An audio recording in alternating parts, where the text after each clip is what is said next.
Happening right now, Raytown's Board of Aldermen will soon vote on turning emergency management services over to the fire department. Here's a live look right now inside that room as that meeting is now underway. 41 Action News reporter Kat Reed live just outside that building.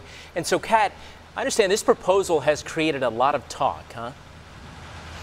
It definitely has, Mike. There's a big EMS response here tonight. You can see here behind me an ambulance. There are actually two parked here right in front. This is the agreement the Board of Aldermen will be voting on. City officials say it's going to decrease response times for ambulances, but some people disagree with the proposal and the way this all came about. If he's not at work, you'll find Christopher Jackson at the BMX racetrack. He doesn't have much time to head over to City Hall. I try not to get into politics because it just makes me mad. But when it comes to how much of his money is going to the city of Raytown, he has an opinion. I think the taxes are a little high. Now they could get higher. If EMS is transferred over to the fire department, they hope to fund the services with a 15 to 19 cent levy.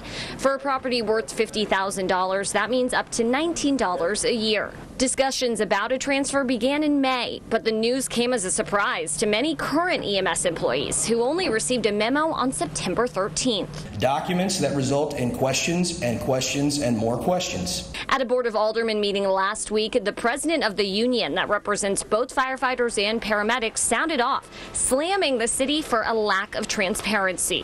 What we do not agree with and what we do not understand is a complete lack of communication or exclusion from a decision-making process that we have a demonstrable and vested prerogative to be included in as the representative of those employees. EMS has 13 full-time and 16 part-time employees, according to the city.